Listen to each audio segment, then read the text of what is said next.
We're back with another Superior Health Wednesday. Jim LaJoy, Executive Director with Superior Health Foundation, joining us as always. Welcome back. Well, glad to be here. Beautiful out right now. Hopefully that weather sticks with us. Today we're talking about your proactive grants and specifically how that relates to food insecurity. Yeah, we touched upon this, I think, in a segment ago, Ben. We were pretty close to making that decision, but we had a grants committee meeting a couple of weeks ago, and the overwhelming consensus was to address food insecurity issues in the Upper Peninsula. And, we know this is a big deal, and the pandemic has only added to the strife that a lot of people are going through in order to access quality, healthy food items all across the Upper Peninsula. So we've seen the statistics, and because of the ruralness of the UP, there are a lot of food disparities. A lot of people are not able to get access to that food. So we're pretty excited about announcing this particular project. We'll be putting a little more than $800,000 into this over a 2-year period. And already we're hard at work with getting a couple of funding partners to join in with us to put us well over the $1 million mark for 2021 and 2022. So pretty exciting stuff. Yeah.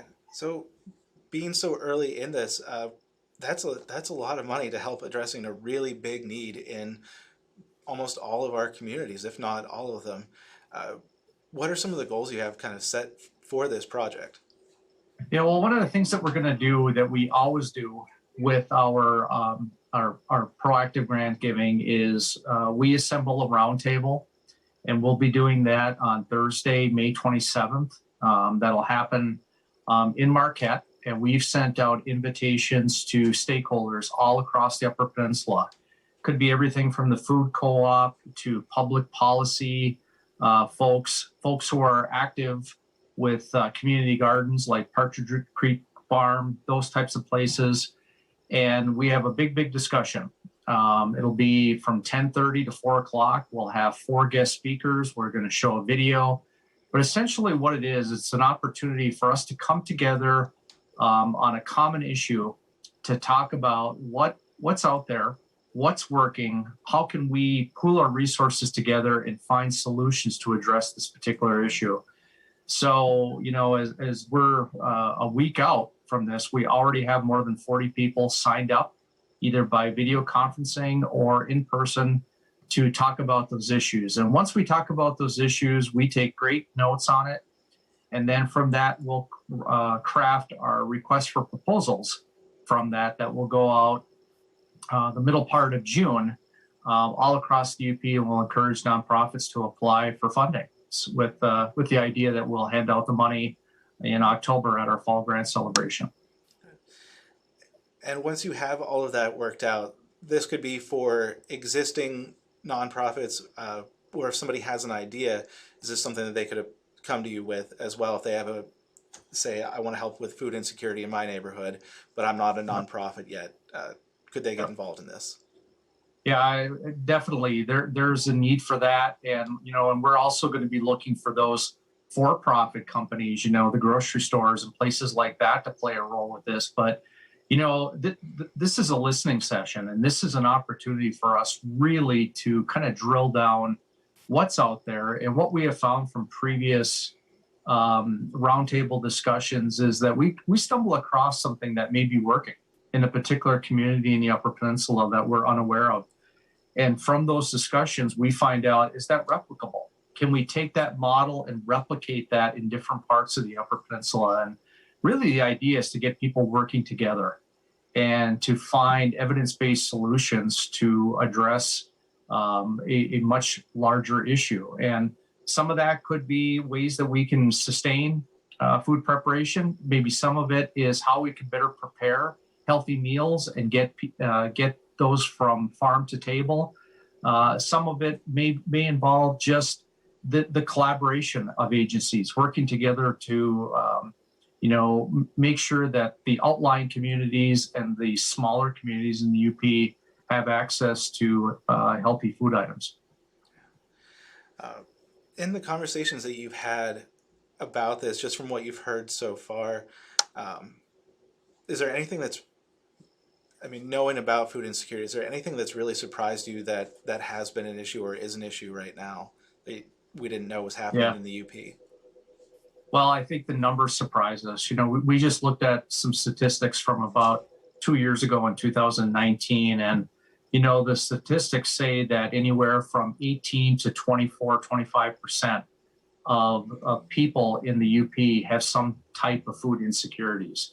And there are some counties that are more hard hit than others that may not have access to, those quality places that, farm, provide the farming, provide, those types of things, and lack of retailers and grocery stores. So we know that there's an issue out here. And then we look at some of the statistics on top of this with COVID.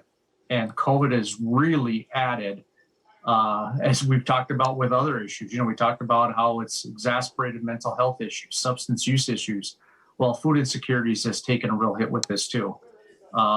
People not being able to get quality food, some of their incomes being cut, being stuck in their homes, not having that access. And we think that, we can play a real role with this.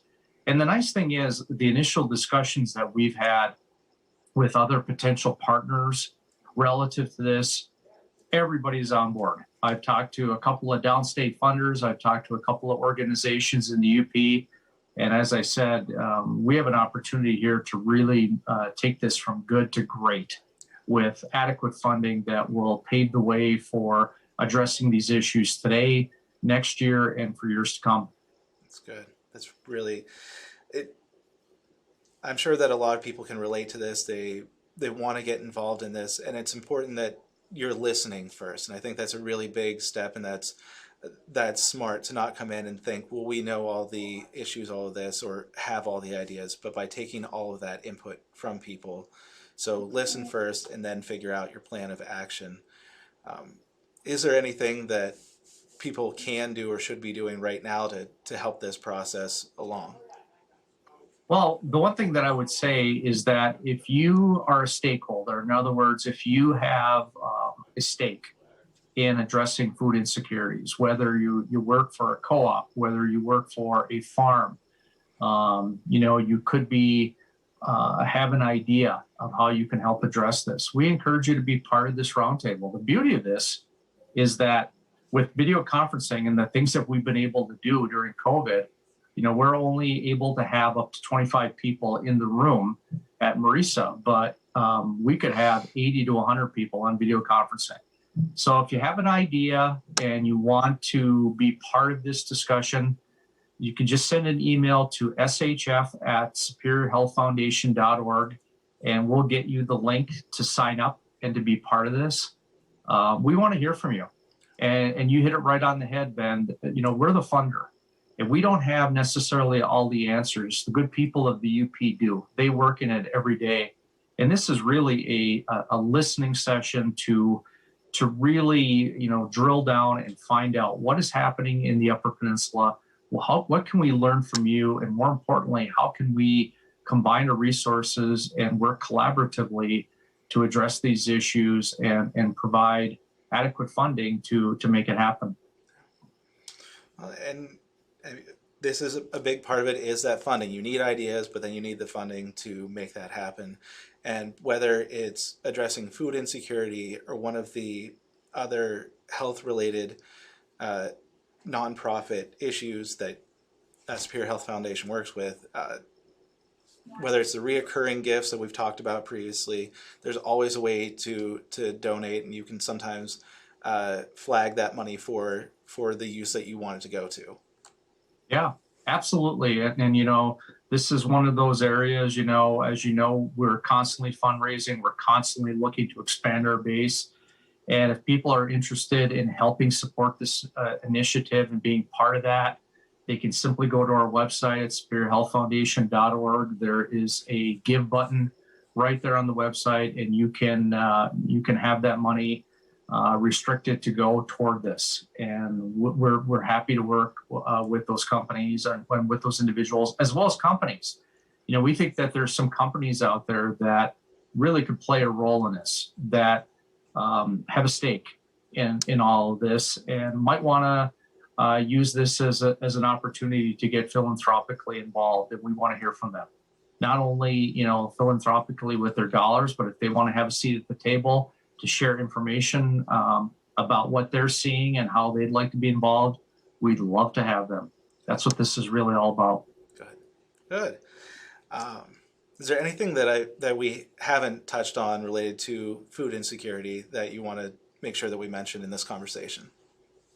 No, I don't think so. I think we covered a good portion of it. I think the overwhelming theme and what's important here is that, sometimes when we're talking about what our next proactive grant giving project is going to be, we evaluate a number of different things that are centric to the needs in the UP. This one was a slam dunk, if I could use a basketball term. Really, the entire grants committee was on board with this. And when I reached out and had initial discussions with some statewide funders, they were floored, and they said, "Oh my goodness, we will be happy to partner with Superior Health Foundation to really, really make this a meaningful effort." And that warms our heart. That really does. That we're doing our part to address needs and coming together as one to find solutions to these problems. It sounds like you're really, you're always on to something, but this is going to be really impactful, and thank you for helping bring this to the UP. So we'll make sure to have a donation link and information about this effort at the bottom of this story. But for now, I think that's what we have for this week for another Superior Health Wednesday. Jim, thank you as always. Thank you so much, Ben.